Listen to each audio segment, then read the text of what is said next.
नमस्कार. तर आज आहे सेशन नंबर 8. यामध्ये आपण बघणार आहोत व्हीलॅन. तर सगळ्यात पहिले आपल्याला व्हीलॅन म्हणजे काय ते समजून घ्यावं लागेल. व्हीलॅन म्हणजे व्हर्च्युअल लोकल एरिया नेटवर्क. तर त्याच्यामध्ये आपण कन्फिगरेशन सुद्धा आपण बघणार आहे की व्हीलॅनचं कशा पद्धतीने कन्फिगरेशन करायचं आणि कशा पद्धतीने त्या ठिकाणी आहे ते आपण बघूया. तर VLAN, Virtual Local Area Network, is used to logically divide a physical network into separate broadcast domain.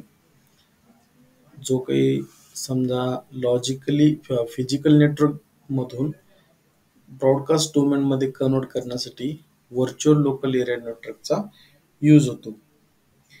Devices in same VLAN can communicate as if they are on the same physical network even if they are connected to different switches. वेगवेगळ्या स्विचेसमध्ये जरी connected असलं तरी ते same नेटवर्कमध्ये असायला हवे, तरच VLAN त्या ठिकाणी कम्युनिकेट करू शकते. तर यामध्ये प्रश्न पडतो की VLANच काय आपण यूज करतो, VLANच का यूज करायचं आहे, त्याचं बेसिक आपल्याला फायदा त्या ठिकाणी कोणकोणते होतात ते आपण बघू. Improve network performance and security.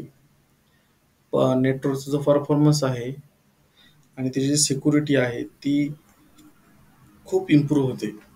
त्यानंतर ब्रॉडकास्टची ट्रॅफिक रिड्यूस होते. त्यानंतर group users based on function instead of physical location. म्हणजे फंक्शनच्या मदतीने त्या ठिकाणी युजर ग्रुप करतात, म्हणजे फिजिकल लोकेशनच्या ऐवजी. बेसिक व्हीलॅनचा सेटअप करण्यासाठी आपल्याला सिस्को स्टाईलचं त्या ठिकाणी एक्झाम्पल घ्यावं लागेल. सगळ्यात पहिले स्विच, त्यानंतर कॉन्फिग, त्यानंतर कॉन्फिग व्हीलॅन, त्यानंतर इथरनेट, फास्ट इथरनेट, त्यानंतर स्विच पोर्ट मोड ॲक्सिस, स्विच पोर्ट ॲक्सिस व्हीलॅन 10. त्यानंतर ॲक्सेस पोर्ट आणि ट्रंक पोर्ट हे दोन पोर्ट आपण समजून घेणार आहोत. तर ॲक्सेस पोर्टमध्ये काय होतं, असाइन टू सिंगल व्हीलॅन. म्हणजे ही ॲक्सेस पोर्टमध्ये फक्त एका व्हीलॅनमध्ये त्या ठिकाणी असाइन होतं. आणि ट्रंक पोर्टमध्ये काय होतं, कॅरीड ट्रॅफिक फॉर मल्टिपल व्हीलॅनसाठी त्या ठिकाणी कॅरीज होतं.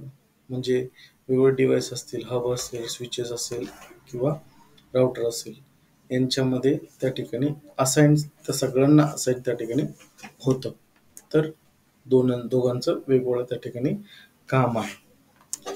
तर इंटरफेस फास्ट इथरनेट 0x24 आणि स्विच पोर्ट मोड ट्रंक त्या ठिकाणी ट्रंक ठेवलेला आहे. त्यानंतर नेक्स्ट टॉपिक आहे inter VLAN routing. By default devices in different VLAN cannot communicate. वेगवेगळ्या व्हीलॅनमध्ये जर डिव्हाइसेस कनेक्टेड असतील तर कम्युनिकेट करू शकत नाही. To enable communication between the VLAN you need inter VLAN routing कसं पाहिजे, इंटर व्हीलॅन त्या ठिकाणी आपल्याला पाहिजे. मेथड कोणती त्या ठिकाणी मेथड आहे, कशी मेथड त्या ठिकाणी फॉलो करावं लागेल, कोणकोणते स्टेप्स आहेत ते आपण यामध्ये समजून घेऊ. Router on a stick using router. Single physical interface on router is configured with sub-interface, one for each VLAN. Single physical interface on a router configured with sub-interface. म्हणजे छोट्या छोट्या सब इंटरफेसच्या बनलेल्या असतात. तर छोट्या छोट्या सब इंटरफेस मध्ये प्रत्येक लॅन त्या ठिकाणी कनेक्टेड असते. Each sub interface is assigned an IP address as default gateway for VLAN. म्हणजे प्रत्येक व्हीलॅनसाठी एक स्पेशल IP ॲड्रेस त्या ठिकाणी असाइन केलेला असतो. त्याचं एक्झाम्पल या ठिकाणी इथं आपल्याला दिसत आहे. Router config interface gigabyte Ethernet, त्यानंतर राउटर कॉन्फिग सब इफ इनकॅप्च्युलेशन .10, त्यानंतर राउटर कॉन्फिग सब इफ, त्या ठिकाणी आय पी ॲड्रेस दिलेला आहे. ओके, तर अशा पद्धतीनं आहे. आता त्याचं सेकंड आहे की नेक्स्ट मेथड असे सांगते की layer 3 switch uses SVI switch virtual interface for each villain. प्रत्येक विलॅनसाठी त्या ठिकाणी स्विच व्हर्च्युअल इंटरफेस त्या ठिकाणी यूज केलं जातं. त्याला आपण SVI त्या ठिकाणी म्हणतो. तर त्या ठिकाणी requires I P routing to be enable on the switch.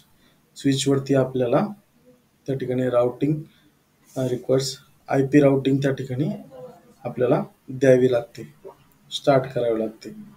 Switch config interface VLAN 10 switch config if, त्यानंतर आय पी ॲड्रेस दिलेला आहे, त्यानंतर कॉन्फिग त्याला सांगावं लागतं की आय पी राउटिंगची आहे. अशा पद्धतीनं त्याचं कॉन्फिगरेशन आणि वेगवेगळ्या 2 मेथड दिलेले आहेत. अशा पद्धतीनं आपण राउटिंग करू शकतो. ओके, राउटरच्या मदतीनं आणि स्विचच्या मदतीनं. ओके, तर समरी त्या ठिकाणी दिलेली आहे. VLANs separate traffic for better performance and security. VLAN काय करतो, ट्रॅफिकला सेपरेट करतो आणि परफॉर्मन्स वाढवतो आणि सिक्युरिटी सुद्धा वाढवतो.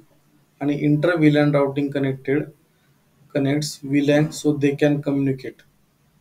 तर इंटर VLAN राउटिंग काय करतं की VLANला कम्युनिकेट करण्यासाठी मदत करतं.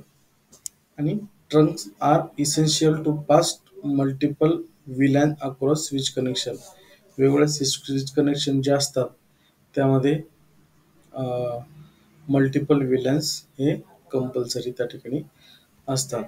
तर अशा पद्धतीने VLANचा आपल्या नेटवर्किंगमध्ये खूप असा उपयोग त्या ठिकाणी होतो.